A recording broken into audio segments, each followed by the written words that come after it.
ओम नमः श्रीभ्यः। जय श्री ओम नमः श्रीभ्यः। ओम नमः श्रीभ्यः। ओम जय जय जय नमोस्तु नमोस्तु नमोस्तु।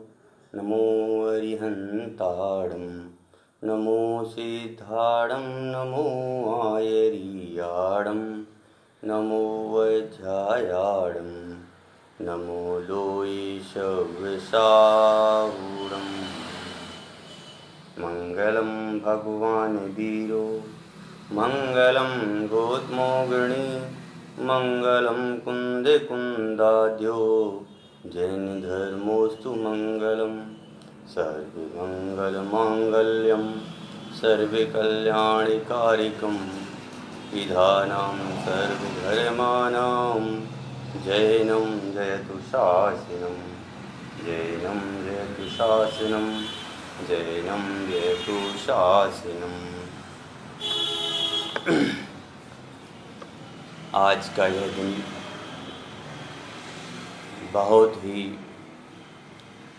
परम उपकारी दिन है। सन 183 की बात है जब यह जिनवाणी हमारे लिए प्राप्त हुई। इसके पहले अकलंक निकलंक जैसे महान आचार्य हुआ करते थे। इन अकलंक निकलंक जैसे महान आचार्यों ने एक बार सुनकर के जिनवाणी को अपने में अपनापन कर लिया था। इस जिनवाणी को याद रखने के लिए कोई नहीं था, इस जिनवाणी को सुनने वाला कोई नहीं था और इस जिनवाणी को समझने के लिए भी कोई नहीं था। और यह ऐसा समय है, आज जिनवाणी के नाम पर, प्रवचन के नाम पर प्रवचन हॉल खाली कर दिए जाते हैं या हो जाते हैं, कहें तो कोई इसमें अतिशयोक्ति नहीं है। यह जिनवाणी माँ का परम उपकार है, इस हम उपकार को भूल जाते हैं। आज से बहुत वर्ष पहले एक आचार्य हुए थे। उन आचार्य की देन है कि आज हमारे लिए यह जिनवाणी सुनने को मिल रही है। केवली भगवानों का समागम बहुत दुर्लभ था। उस समय की बात कर रहा हूँ जब हमारी जिनवाणी लिखी नहीं गई थी, तब की बात कर रहा हूँ मैं। अकलंक निकलंक के बाद की बात कर रहा हूँ मैं उन धरसेनाचार्य के समय की बात कर रहा हूँ जब धरसेनाचार्य जैसे महान मुनिराज इस वसुंधरा पर थे। लेकिन उन आचार्यों का सभी को संयोग होना बहुत दुर्लभ था। केवली भगवान का विरह, जिनवाणी माता मिलती नहीं थी। आचार्य परमेष्ठी तो मिलते थे, लेकिन उनकी देशना मात्र मिलती थी और देशना मात्र से कितना कुछ ग्रहण कर पाते थे, यह हमारे लिए बहुत ही दुर्लभ है। तब आचार्य धरसेन स्वामी को विकल्प आया कि यह जो जिनवाणी है, यह जिनवाणी 2300 वर्षों तक कैसे रहेगी। आज भी हमारा ज्ञान जो है इतना सूक्ष्म होता जा रहा है, इतना सूक्ष्म होता जा रहा है कि हम कुछ भी विषय पढ़ते हैं और भूल जाते हैं, कोई भी चीज़ सुनते हैं और वो भूल जाते हैं। बहुत दुर्लभ है। इस जिनवाणी को कैसे अध्ययन कराया जाएगा, इस जिनवाणी को भगवान के इस तत्व को कैसे प्रसारित किया जाएगा, यह उनके लिए बहुत बड़ा विकल्प था। वह बिल्कुल समाधिरत जैसे ही थे और उस समय यह बात है 2300 वर्षों तक यह जिनवाणी को रखना एक बहुत बड़ा कठिन कार्य था। महिमा नगरी में अरब बली आचार्य के संरक्षण में 5000 मुनियों का एक संघ 5000 मुनियों की एक सभा एकत्रित की गई थी।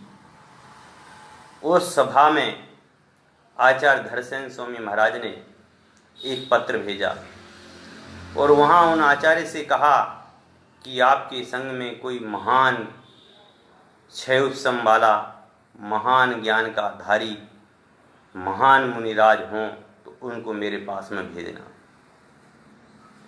तब उन्होंने देखा कि उन्होंने जो पत्र भेजा था उस पत्र के आधार पर उनको 2 मुनिराज भेजे गए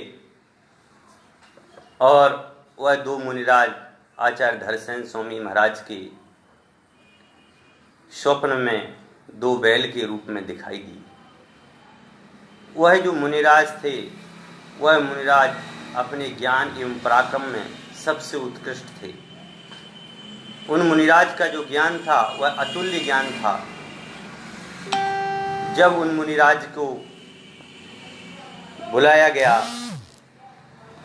और वो मुनिराज जब यहाँ आए तो उन्हें देख कर के आचार्य देव मौन रहे। आचार्य देव कुछ नहीं बोले, क्योंकि आचार्यों की एक परंपरा होती है कि दूसरे संघ का कोई शिष्य आता है तो सबसे पहले उसकी परीक्षा ली जाती है। उन्होंने परीक्षा ली और उन दोनों मुनिराज के लिए एक मंत्र दिया। वह दोनों मुनिराज उस मंत्र को लेकर के जंगल की तरफ चल दिए। जब वह मुनिराज जंगल में पहुंचे तो वहां देखा गया एक तो मुनिराज जो थे वह मुनिराज को एक मंत्र जो दिया था उसमें कुछ मात्राएं कम थीं, हीन अक्षर था, और एक ऐसा था जो अधिक अक्षर वाला था। ये दोनों मुनिराज उस मंत्र को लेकर के, मैं ज़्यादा तो डिटेल में इस कहानी को नहीं बताऊंगा क्योंकि मेरे को विषय दूसरा लेना है। उस गिरनार की 5वीं टोक पर बैठ कर के उन दोनों मुनिराज ने मंत्र सिद्ध किया। उसमें देखा एक की आंख नहीं थी। किसकी आंख नहीं थी? जो मंत्र सिद्धि हुई उस मंत्र सिद्धि से 2 सुंदर राजकुमारियां उत्पन्न हुईं, 2 सुंदर अप्सराएं उत्पन्न हुईं। उन अप्सराओं में एक की तो आंख से कानी थी और दूसरी अप्सरा तो सुंदर थी पर उसके दांत निकले हुए थे। दोनों ने यह सोचा कि जरूरी कुछ ना कुछ तो इसमें बात है। उन दोनों मुनिराज ने पास में बैठ करके और उस मंत्र को आपस में मिलाया और मिला करके देखा कहीं कोई मात्रा, कहीं कोई किसी प्रकार से कोई कमी तो नहीं रह गई।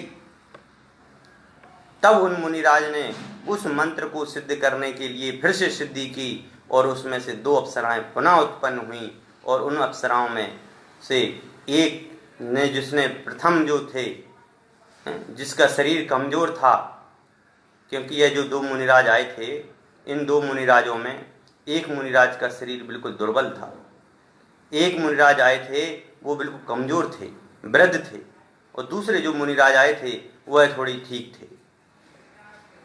तो जो पहले मुनिराज थे उनका सामर्थ्य ठीक नहीं था। उनका सामर्थ्य ठीक करने के लिए उस अब जो अप्सरा थी, या जो कहें कि जो वो युवती थी, उस युवती ने अपने मंत्र से उनके लिए बल प्रदान किया। उसी दिन से इनका नाम पड़ गया था भूत बली, और जिसका दांत निकला हुआ था उसके दांत के नाम पर आधार पड़ गया, इनका आचार्य देव का नाम पड़ गया था पुष्पदंत, सफेद दांत की तरह पुष्पदंत। ऐसे इन 2 आचार्यों की नाम की जो परंपरा है वह पुष्पदंत और भूतबली नाम के 2 आचार्य हुए। भूतबली आचार्य ने तो केवल 124 सूत्र लिख करके वो समाधि हो गई।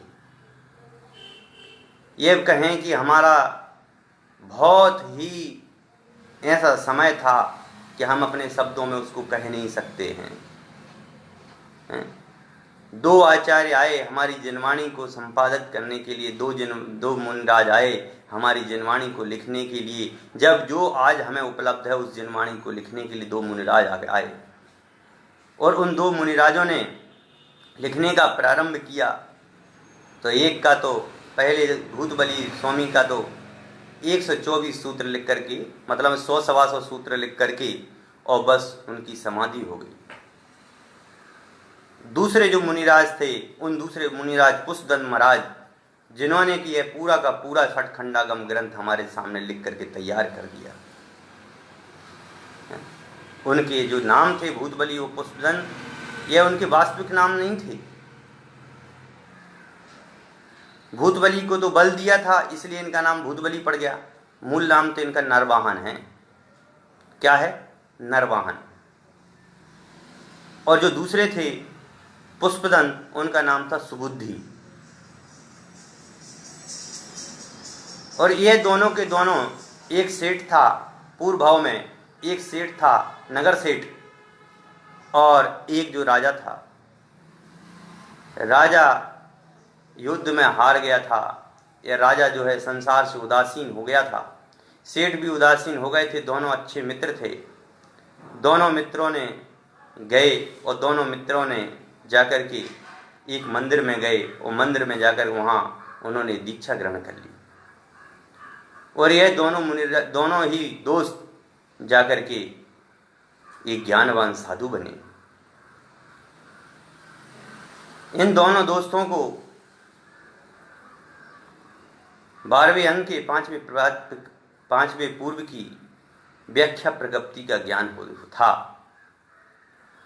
यह दोनों के दोनों अंकलेश्वर गए और अंकलेश्वर में इन्होंने ताड़पत्र पर लिखने का प्रयास किया।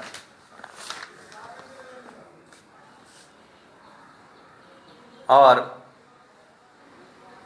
उस समय इतने ताड़पत्र भी नहीं थे कि वो लिखते। कहा है, जब हमारा उपयोग क्षयोपशम धारणा शक्ति, मति ज्ञान की धारणा शक्ति जब कमजोर हो जाती जा रही थी, उस समय चंद्र गुफा में आचार्य धनसेन स्वामी समाधिरत थे। उन्हें विकल्प आया, यही भाव अविच्छिन्न अविच्छिन्न भाव रहता है मन में, यही भाव अविच्छिन्न अविच्छिन्न भाव रहता है मन में। सर्वज्ञ शासन जयवंत बरतो, सर्वज्ञ शासन जयवंत बरतो। अरे सर्वज्ञ शासन जयवंत हो, अविच्छिन्न भाव रहता है मन में। जैसे किसी पिता की लड़की 30-31 साल की हो जाए और उसकी शादी नहीं हो रही हो, तो उस पिता के मन में एक निरंतर रूप से यही भावना रहती है कि मेरी बेटी की शादी कब हो, मेरी बेटी की शादी कब हो। यह उसके अंदर में यह विचारधारा बराबर चलती रहती है। उसी प्रकार से आचार्य धनसेन महाराज के मस्तिष्क में, ज्ञान में यह बराबर रूप से यह विचारधारा चल रही थी कि वह समय कब आएगा जब मैं इस श्रुत को प्रतिपादित करूंगा, वह समय कब आएगा जब मैं जिनवाणी को प्रतिपादन करने का कार्य करूंगा। वह समय आ गया। वह दो मुनिराज मिल गए और उन दोनों मुनिराजों ने उस ग्रंथ को लिखा। लेकिन इतनी बड़ी बात हो गई कि वह वैसी गौंटेश्वर में, जिसको आज हम श्रवण बेलगोला बोलते हैं, वहाँ पर ही एक बसती में इन दोनों मुनिराज ने उस ग्रंथ को लिखा। और ये दोनों के दोनों मुनिराज उस ग्रंथ को लिख करके उस मंदिर में रख करके वो चल दिए।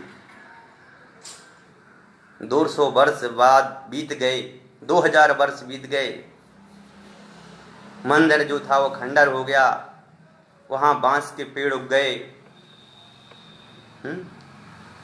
ये सौभाग्य समझो ये हम सबका परम उपकार समझो, इस जनवाणी माँ का उपकार समझो। क्या हमारे लिए एक मुनिराज सुबह सुबह चर्या के लिए गए, जब वह चर्या के लिए गए तो वहाँ उन्होंने देखा 2000 वर्ष बाद, वहाँ जाकर के देखा कि जो मंदिर था उस मंदिर को देखा कि यहाँ तो हमें ऐसे दिखाई दे रहा है जैसे हमारा कोई यहाँ मंदिर था। उन्होंने लोगों को कहा, लोगों ने उस जगह को खोदा। जब वहाँ खोदा गया तो वहाँ एक मंदिर निकला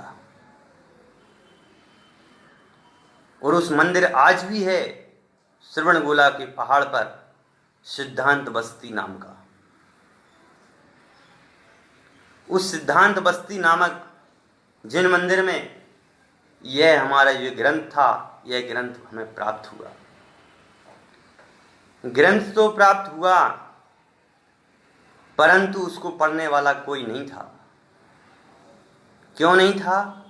क्योंकि वह प्राचीन कन्नड़ लिपि में लिखा हुआ था।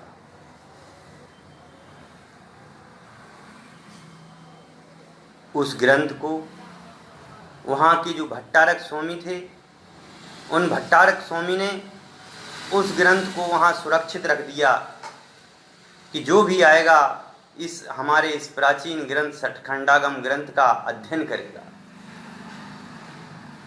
देखेगा, अध्ययन नहीं करेगा, केवल देखेगा, देख करके दर्शन करेंगे बस। ऐसा कार्य कम से कम कई वर्षों तक यह चला। पहले 1 रुपये में दर्शन किए जाते थे, फिर 11 रुपये, फिर 1.25 रुपये, फिर 21 रुपये, आज 200 रुपया टिकट है उधर की। उस प्राचीन ग्रंथ को देखने की आज 200 रुपये टिकट है। आज भी वह ग्रंथ है। सोचिए 2000 वर्ष तक यह हमारा ग्रंथ दर्शन की वस्तु रहा। इस ग्रंथ को पढ़ने का किसी को सौभाग्य नहीं मिला। सन 183 में लिखा गया और सन 1884 में इस ग्रंथ के दर्शन हुए। सन 183 में लिखा गया ग्रंथ आचार्य देव का, और सन 1884 में हमें जब दर्शन हुए, उस समय मूड़बद्री हमारे बॉम्बे के बहुत बड़े सेठ माणिक चंद जेपी साहब मूड़बद्री वगैरह दर्शनार्थ गए थे, और उस समय उस गोमटेश्वर पहुंचे,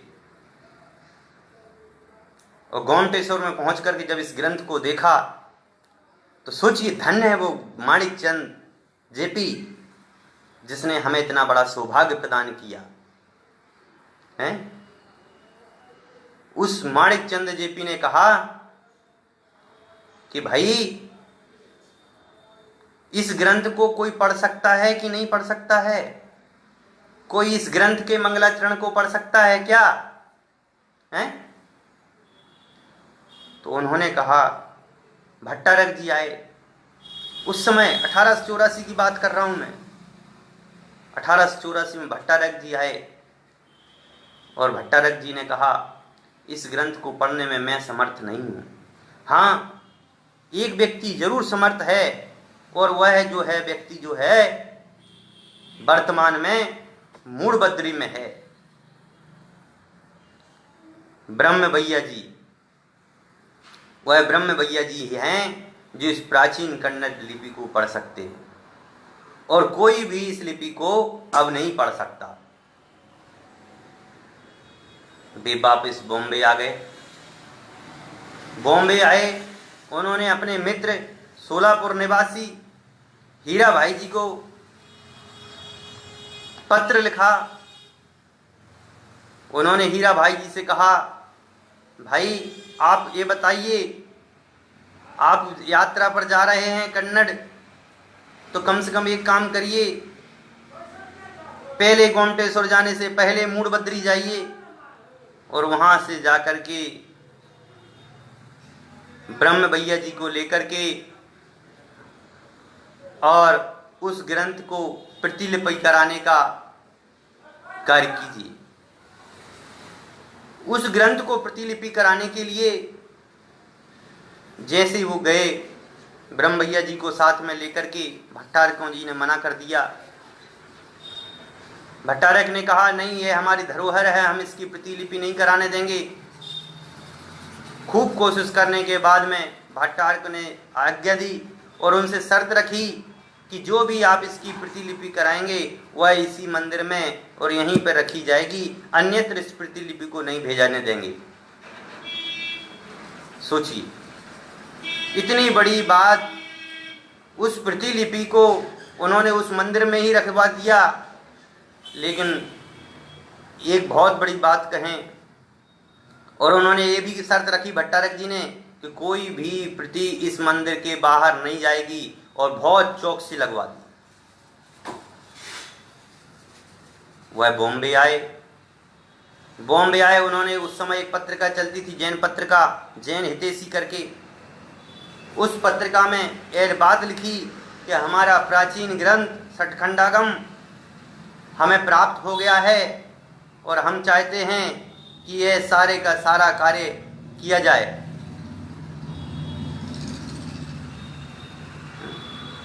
उनके लिए प्रतिलिपि करने के लिए 100 रुपये महीने ब्रह्म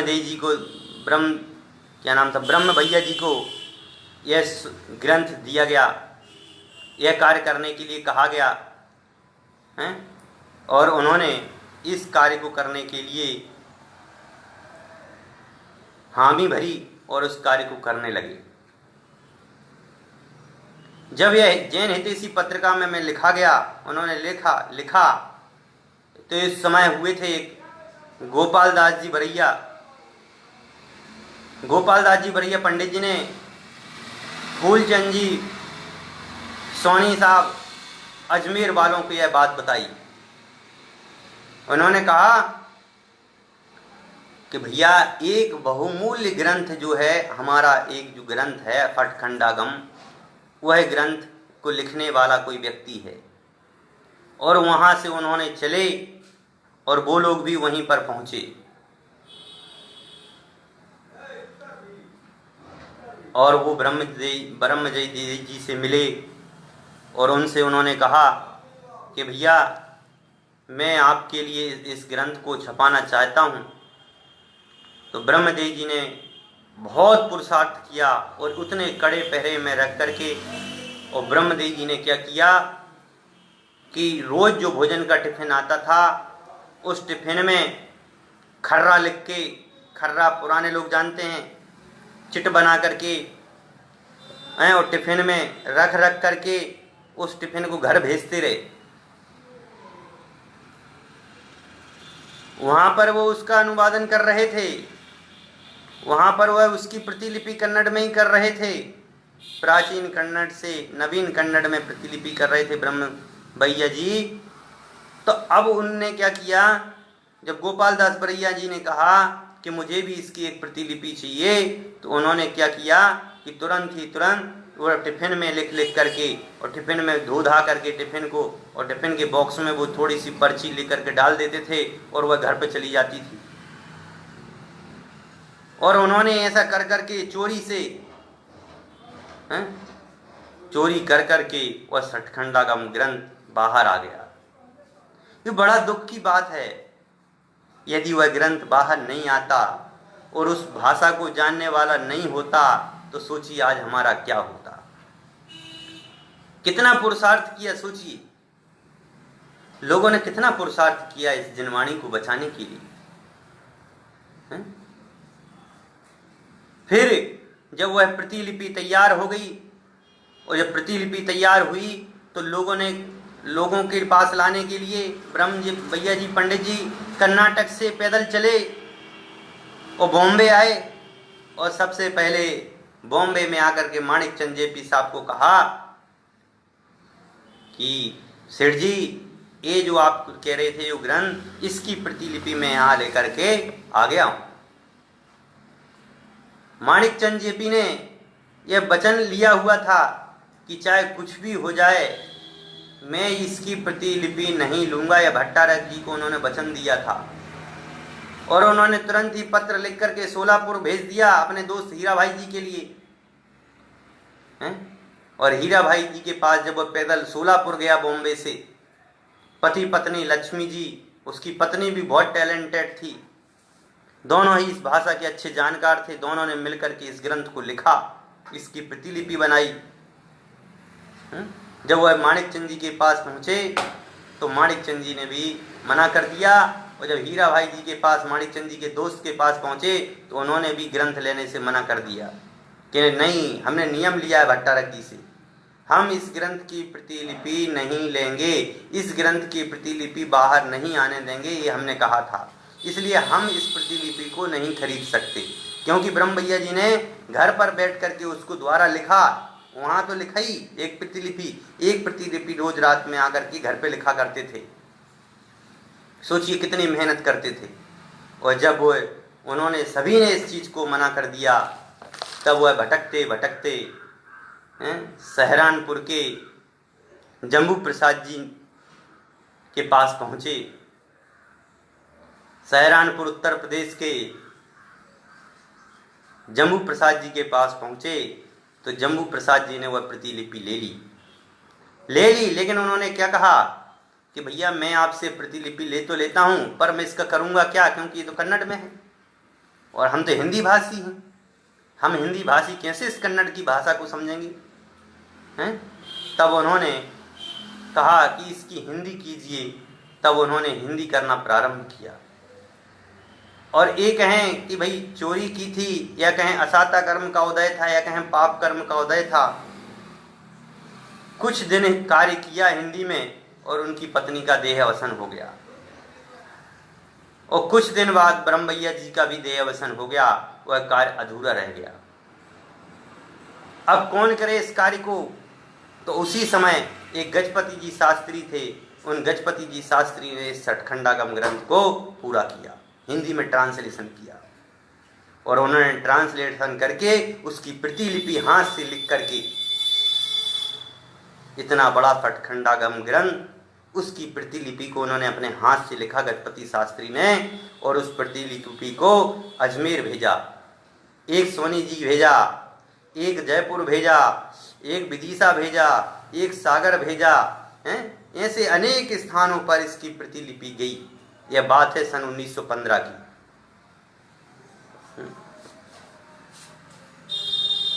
उसी समय की एक बात और है, एक घटना और मैं आपको बताता हूँ। फूलचंद जी शास्त्री थे और हीरालाल जी साड़ूमल के रहने वाले थे। इनका भी जितना अपन हृदय से कहें उतना कम है इन लोगों का उपकार। इन्होंने वो कार्य किया जो कोई कार्य नहीं कर सकता।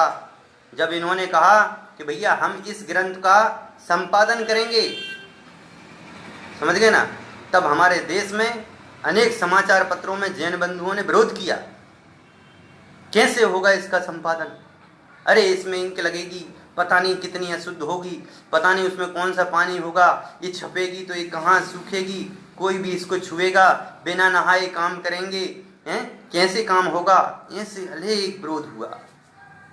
इन अनेकों विरोधों होने के बावजूद सन 1931 में यह सारा काम समाज के लोगों ने बहुत विरोध किया कि भाई ये ग्रंथ नहीं छपना चाहिए, यह हमारी धरोहर है, इसको धरा रहना चाहिए, इसको कोई पढ़े नहीं, ये प्रदर्शनी के लिए बना रहे। ऐसे विचार वाले थे उस समय भी। लेकिन वह फूलचंद जी, हीरालाल जी शास्त्री नहीं माने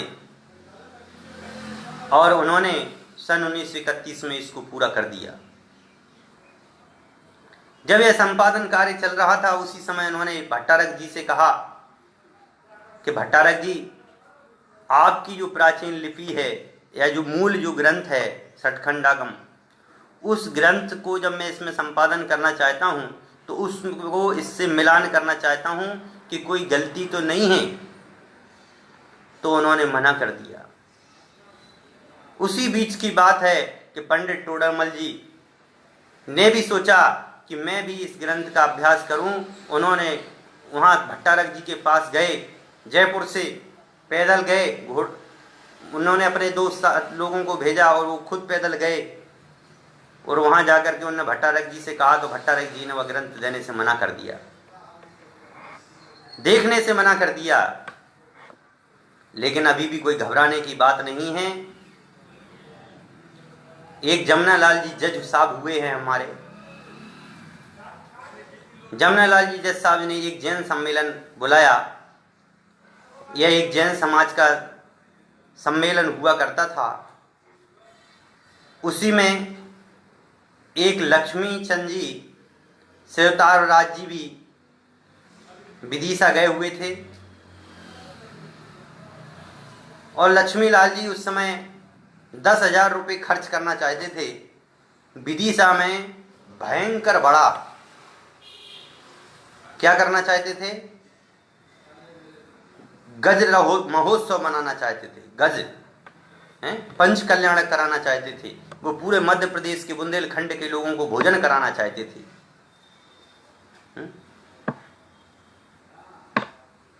लेकिन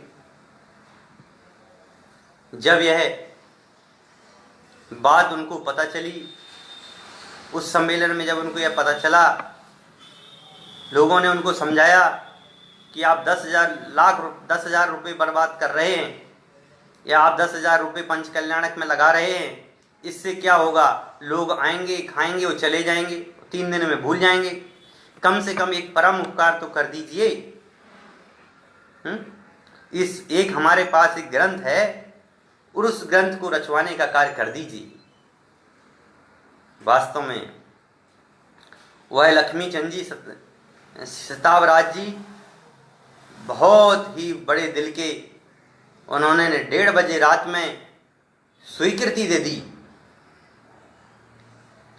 कह दिया कि मैं इस ग्रंथ को रचवाऊंगा। और उन्होंने उस ग्रंथ को रचवाया और उस ग्रंथ को रचवा करके आज भी वह ग्रंथ विदिशा के परमागम जैन मंदिर में उत्कीर्ण किया हुआ है। पत्थर पे पूरा का पूरा षटखंडागम ग्रंथ लिखा गया। लेकिन आज हमें बड़ा दुख की बात है कि आज इतने बड़े ग्रंथ को सामने लाने के लिए कितने प्रयत्न किए गए, कितने पुरुषार्थ किए गए, कितने लोग परेशान हुए हैं और आज इस ग्रंथ को पढ़ने वाला कोई नहीं है। षटखंडागम ग्रंथ को देखने वाला आज कोई नहीं है। होंगे 200-400 विद्वान होंगे जिन्होंने पूरा षटखंडागम ग्रंथ पढ़ा होगा। इससे ज़्यादा इस भारत देश में कहें तो एक नहीं होंगे।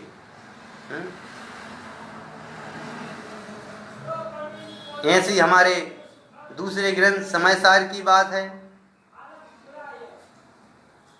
समयसार भी उत्तर भारत वालों को प्राप्त हुआ। मूल तो ये कन्नड़ से था, कर्नाटक से था, दक्षिण भारत का ग्रंथ था या दक्षिण भारत में रचा पचा ग्रंथ था। लेकिन उत्तर भारत के लोगों ने इस ग्रंथ को बहुत अच्छे से संजोया।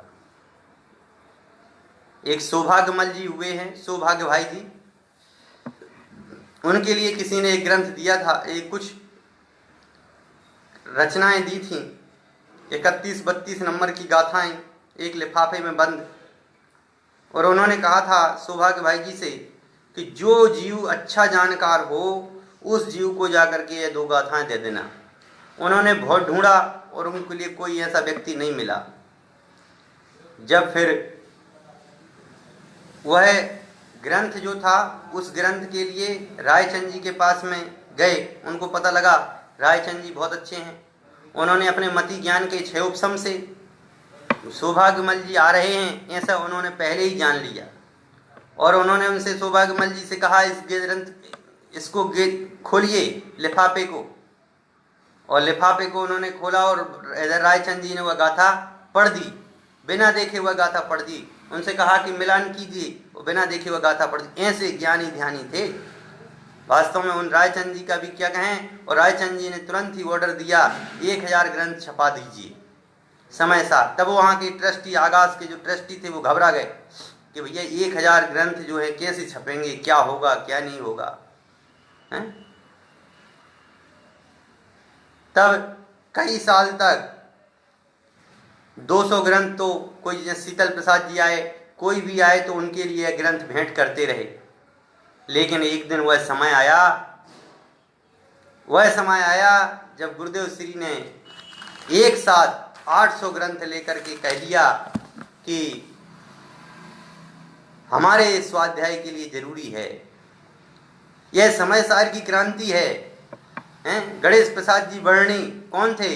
ब्राह्मण थे, और उन्होंने समय सार पढ़ करके जैन बन गए। शीतल प्रसाद जी की लोग मजाक उड़ाते थे, कहते थे देखो ये वो ही है,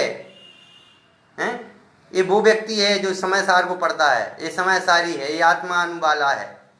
शीतल प्रसाद जी का लोग मजाक उड़ाया करते थे। भागचंद जी को तो इतना विरोध किया, बहुत ज़्यादा विरोध किया, क्योंकि सोनी जी ने तो तोड़ मरोड़ कर करके लाते थे ग्रंथों को लाइब्रेरी में। उस समय मैंने वो थे, पुस्तकालय में थे भागचंद जी। और उस समय सोनी जी जो थे बहुत पैसे वाले थे, और वो रोज किताबें ले जाते थे लाइब्रेरी से और तोड़ मरोड़ करके लाते थे। तो उन्होंने एक बात, बहुत अच्छी पंक्तियां लिखी, मैं वो पंक्तियां सुनाना चाहता हूं आपको। टेढ़ी भई कटी और टेढ़ी भई दृष्टि अधोगति जान। फिर से बोलता हूं, टेढ़ी भई कटी टेढ़ी भई दृष्टि अधोगति जान। लिखी जाते यदि कष्टों सट जानते आसान। कि टेढ़ी भई कटी, ये जो कमर है ना, कमर टेढ़ी हो गई, गर्दन झुक गई, लिखते लिखते एक एक कांटे से लिखते लिखते हैं, और इतना समय लग गया। और दृष्टि, और टेढ़ी भई दृष्टि सो अधोगति जान। यदि टेढ़ी दृष्टि हो गई तेरी तो अधोगति जाना पड़ेगा। लिखी जाते यदि कष्टों सट जानते आसान। अरे तू सोचता है कि आसान से लिखी गई? अरे भैया, एक एक चीज को, पुरानी पांडुलिपियों को उठा करके देखिए, उस समय कहीं पैराग्राफ तक नहीं होता था कि कहीं पर कोई चीज ज्यादा लिख जाएगी उस पेज में, इसलिए पैराग्राफ नहीं देते थे, संधि विच्छेद नहीं करते थे, पूरी की पूरी लाइन लिख दिया करते थे। हैं? और आज हम क्या कह रहे हैं? घर में जगह नहीं है भैया, घर में जगह नहीं है, हमें जनवाणी रखने के लिए घर में जगह नहीं है। हैं? अरे आपके अंदर में तो ये विचार आना चाहिए, लोगों ने कितनी मेहनत से, कितना सामर्थ्य कर करके आज हमारे सामने जनवाणी को लाए, और आप कहते हो घर में जगह नहीं। आपके 5 बेटे हों, उन 5 बेटों की शादियां हों, तो सभी को एक ही कमरे में रख दीजिए। रखते हो? हैं? और अपनी माँ के लिए कहते हो घर से बाहर निकाल दीजिए। शादी होकर के 5 बेटों के लिए 5 कमरे बना दिए जाते हैं, और एक जनवाणी को रखने के लिए जगह नहीं है। पंडित जी हम सोनागिर में छोड़ाएं, पंडित जी हम समीर शिखर जी में रखाएं, हैं? पंडित जी हम वहाँ छोड़ के आ जाएं, पंडित जी हम वहाँ छोड़ करके आ जाएं। अरे थोड़ा विचार करो, हैं? ये जिनवाणी माँ है, ये जिनवाणी माँ हमें क्या सिखाती है? धन्य है जिनवाणी माँ, जिनके प्रताप से आज हमें यह जैन धर्म प्राप्त हुआ।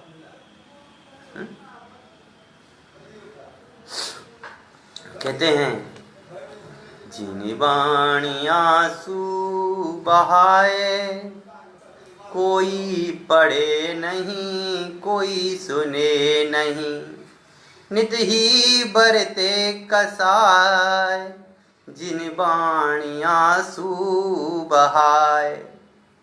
जिनवाणी माता रो रही है, जिनवाणी माता आंसू बहा रही है। हैं, क्योंकि इसको कोई पढ़ नहीं रहा है, कोई इसको सुन नहीं रहा है और निरंतर रूप से कसाय में परिवर्तन कर रहे हैं। जिन बाणी आंसू बहाए, कोई पढ़े नहीं, कोई सुने नहीं, नित ही बरते कसाय, जिन बाणी माता आंसू बहाए। और कहते हैं, आओ आ जाओ चेतन प्यारे, जिन बाणी माता तुझको पुकारे, मोक्ष महल में आ जाओ, जिन बाणी माता पुकारे। कोई पढ़े नहीं, कोई सुने नहीं, नित ही बरते कसाय, जिन बाणी माता आंसू बहाए। कह रहे हैं कि भैया इस जिनवाणी माता के लिए, कह रहे हैं कि जिनवाणी माता जो है रो रही है, जिनवाणी माता आंसू बहा रही है, आपको उसकी विनय नहीं है। जिनवाणी को कहीं भी डाल देते हैं। आप तो रोज रोज नए नए कपड़े पहनते हैं, कभी साल भर में उसके कवर को भी चेंज कर दिया करो, कभी उसके ऊपर कवर भी चढ़ा दिया करो। सच्ची पूजन भगवान के सामने आरती भक्ति करने की नहीं है, सच्ची पूजन जो मंदिर में रखी जिनवाणी है उसकी सेवा करने की है। आज हमें जो पहचान मिली है, आज पूरे हिंदुस्तान में हम जैन हैं, इस चीज की जो पहचान मिली है वह सब जिनवाणी माँ की बदौलत है। सन 1947 की घटना है, जब पूरे देश में हिंदू मुस्लिम झगड़े हो रहे थे। उस समय जब हमारे देश के विभाजन के समय जब पाकिस्तान से 80-83 मूर्तियां जयपुर के जैन मंदिर में आईं, उस समय की घटना है कि उस समय जो जैन थे, उस समय फ्लाइट चलाने वाला जो था उस समय वो सरदार था। इतना सामान था, इतना लोडिंग था, तो उस जैन ने कहा, उस सरदार ने कहा भैया इन मूर्तियों को बाहर निकाल दीजिए ताकि आप लोग हिंदुस्तान पहुंच सकें। तो अपने हिंदुस्तान की जैन महिलाओं ने क्या कहा, मुझे फ्लाइट से नीचे उतार दीजिए, और वो नीचे उतर गई। कहले भगवान को ले जाइए, जिनवाणी को ले जाइए, समझ गए। तब उस सरदार ने कहा कि देखते हैं, कोशिश करते हैं, और वह सभी महिलाएं भी उसमें, सभी लोग, डबल लोडिंग हो गई उस एरोप्लेन में, फिर भी वह फूल की तरह आकर के और अपने जयपुर में लैंड कर गया।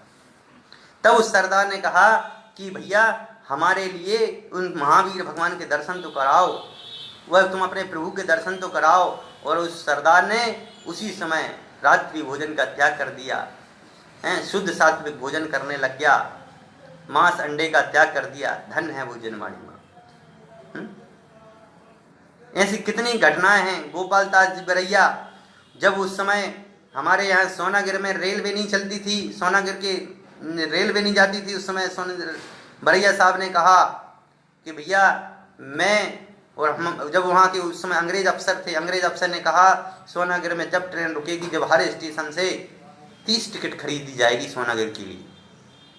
और उस समय छत्तीसगढ़ एक्सप्रेस आती थी, और आज भी वो छत्तीसगढ़ एक्सप्रेस सोनागिर पर रुकती है। गोपाल दास जी बरैया रोज 30 टिकट काटते लेते थे और फाड़ करके फेंक देते थे ताकि वह रेल चलती रहे। ऐसे थे हमारे देश के। एक बार ऐसी जो जज साहब थे वो जगन मोहन जी, उस समय की बात है जब उन्होंने, एक बार क्या हुआ कि किसी ने, 2 दोस्त थे, वो दोनों जने घूमने गए और नदी में एक दोस्त गिर गया। बिल्कुल सगे दोस्त थे, बिल्कुल ऐसे दोस्त थे। तब उन लोगों ने कहा कि भाई इसी ने इसको मारा है।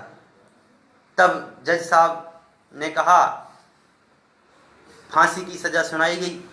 सुनाने से पहले उन्होंने कहा कि देखो मैं इसके परिवार के सबसे छोटे बच्चे को बुलाना चाहता हूँ, ये अपने दोस्त को कैसे धक्का दे सकता है। उन्होंने कहा सबसे छोटा बच्चा जो हो, इनके घर का सबसे छोटा बच्चा वो आ जाए। और उन्होंने एक चीटी रखी जज के सामने, उन्होंने कहा उस बच्चे से इस चीटी को मारो। बच्चे ने क्या कहा, मैं इस चीटी को नहीं मार सकता। तो सोचो उस समय उस जज ने कहा, जब उन्होंने बरैया जी ने, कि भाई जब यह एक चीटी को नहीं मार सकता है तो इतना बड़ा आदमी एक पंचेंद्रिय जीव को कैसे मार सकता है। वास्तव में उनकी फांसी की सजा माफ हो गई। अरे जैनों के इतिहास ऐसा नहीं है, दिल्ली की घटना है। मैं एक घटना और सुना देता हूँ बस। जब दिल्ली में एक नवाब साहब के समय में एक घटना घटित हुई, कह दिया नवाब साहब ने कि जैन लोग रात में भोजन करेंगे। क्यों करेंगे? क्योंकि ये नवाबों का अपमान करते हैं, कहते हैं कि जैन लोग मांस खाते हैं, रात में खाते हैं, बिना छना पानी पीते हैं, ये करते हैं, इसलिए जैन लोग भी रात में खाना खाएंगे। और उन्होंने नियम निकाल दिया और कह दिया नहीं तो इनकी पूरी संपत्ति जब्त कर लो। अब क्या किया जाए?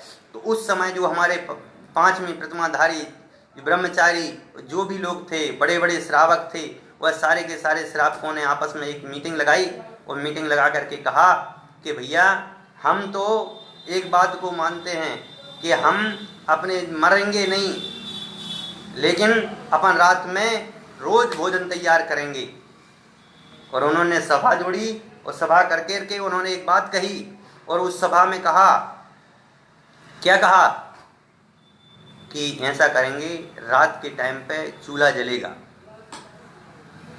पानी में दाल में वो भरेगी, बर्छी घुमाई जाएगी, चम्मच, समझ गए? बच्चे कहेंगे मम्मी भूख लगी है, माँ भूख लगी है। पति बोलेगा खाना तैयार है, तो कोई खल्लड़ कूटता रहेगा, घर में धुआं उठेगा, तो लोग सोचेंगे कि भोजन बन रहा है। ऐसा कर करके कितने साल उन्होंने निकाले, जब तक वह नवाब साहब ऊपर नहीं चले गए, जब तक यह प्रथा चलती रही। धन्य है यह जो जीवन है, वास्तव में धन्य है वो जिनवाणी माता, जिस जिनवाणी माता के कारण से आज हमारी पहचान है।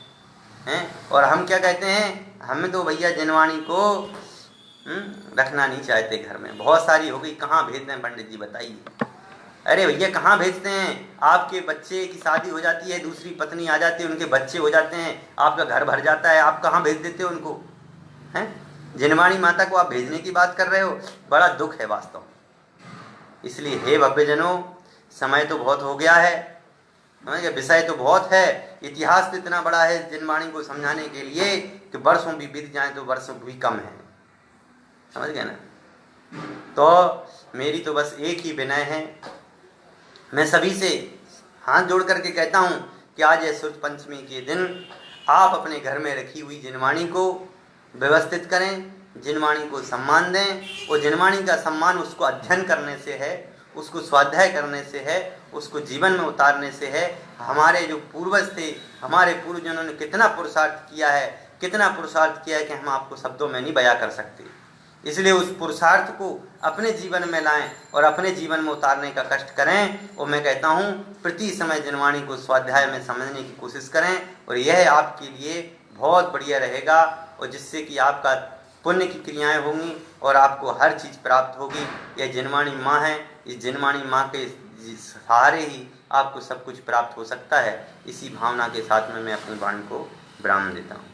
सहजानंदी शुद्ध स्वरूपी अविनाशी हूँ आत्मस्वरूप, सहजानंदी शुद्ध स्वरूपी अविनाशी हूँ आत्मस्वरूप, सहजानंदी शुद्ध स्वरूपी अविनाशी हूँ आत्मस्वरूप। हे जिनवाणी भारती तो हिज पोंद नैन, जो तेरा शरणांग है सो पावे सुख सैन। जा वाणी के ज्ञान तैं सूझे लो कालो, सो वाणी मस्तक नमो सदा देते हूँ लोग, सदा देते हूँ लोग। नौवा नवो कारण